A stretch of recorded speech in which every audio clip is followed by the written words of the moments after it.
Hello, ladies and gentlemen, especially to my choreographers and dancers. My name is Trina Parks. I am the first Black American woman villain in James Bond movie Diamonds Are Forever as Thumper. But this video is about two iconic women choreographers, Miss Katherine Dunham and Miss Martha Graham, who has influenced my life, my dance life, and my life as a vocalist and an actress. Please join me as I take you on this wonderful journey about their accomplishments and my experiences with these iconic choreographers. Welcome, everyone. Thank you for joining me on this quest of these two iconic choreographers. I would like to start with Katherine Dunham. And because I don't want to forget anything about her history, I am going to read to you my experiences with this iconic woman. Miss Katherine Mary Dunham was born June 22nd, 1909.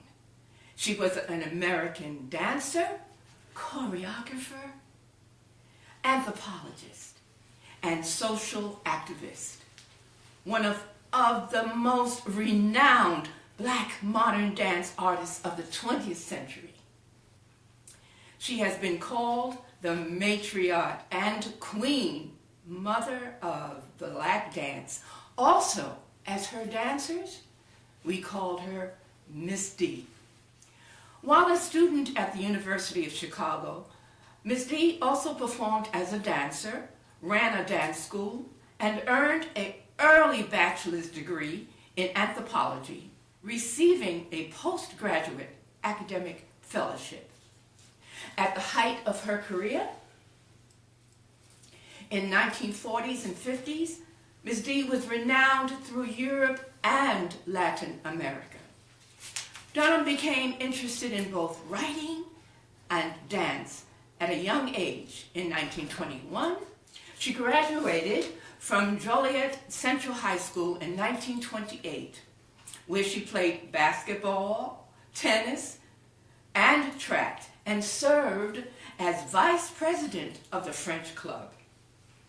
At the age of 15, she organized the Blue Moon Cafe, a fundraiser cafe to raise money for Brown's Methodist Church in Joliet, where she gave her first performance. While still in high school, she opened a private dance school for young Black children. Katherine Dunham received her bachelor's, master's, and doctoral degrees in anthropology from the University of Chicago, and later did an extensive anthropological study. In 1935, Dunham was awarded travel fellowship from the Julius Rosenwald and the Guggenheim Foundations to conduct field work in Haiti, Jamaica, and Trinidad. She was the first African-American woman to attend college and to earn 3 degrees in 1938 using materials collected by fieldwork. Dunham submitted a thesis, The Dances of Haiti. In 1931, at the age of 21, Dunham formed a group called Ballet Negre, one of the first Black ballet companies in the United States. The group performed Dunham's Negro Rhapsody at the Chicago Beaux-Arts Ball. Dunham opened her first dance school in 1933, calling it the Negro Dance Group. It was a venue for Dunham to teach young black dancers about their American history and African history. With her autobiography, she published the title, A Touch of Innocence. Also published a book about Haiti called Island Possessed. She received an Albert Schweitzer Music Award, the first of many awards. She accepted honorary doctorate from the Lincoln University. Miss Dunham did her thesis as a ballet dancer. She wanted to go to the African and European, Asian countries to do her thesis in dance and anthropology. After touring all the different countries, African and Caribbean countries, she settled in Haiti. She lived with the peoples of Haiti, gathered and learned about all of their culture, their history, and through their dance, she noticed that that was the base of the culture that they danced about. When she returned to the United States, she formed her dance company in the 1930s, and she reformed her all-black company.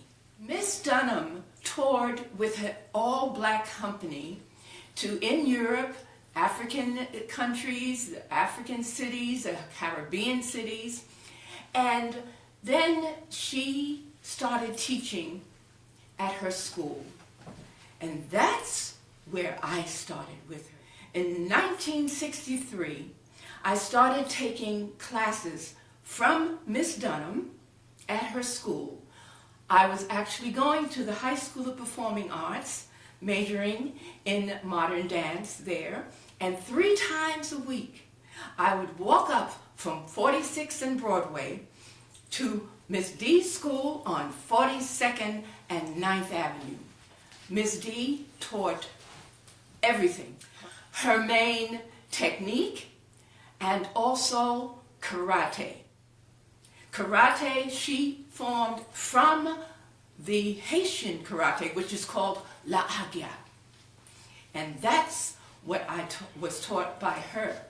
And also her original dancers. My first ballet teacher was Miss Carmen de Lavallade. While I was taking classes there for some months, Miss D asked me if I would join the company and perform at the Apollo Theater. Now, this was in 1964, and this would be Miss Dunham's last performance with the company and the last time the company would perform in the United States. Miss Dunham choreographed the piece Shango. It's about a 20-minute piece directly from the Haitian ritual and dance. I did that piece and also one short Cuban piece with her partner, her dance partner for many years, Noy Akins. What an honor to have been able to perform at the Apollo Theater in 1964 with Miss Dunham. And what an honor. I didn't realize what an honor at that time. I was 15 years old. Then actually, I did not stop taking classes with Miss D. Later on, she also then asked me if I would like to join the company in Paris, France. Of course I would. But I would have to ask my father first, because he would also have to sign that contract.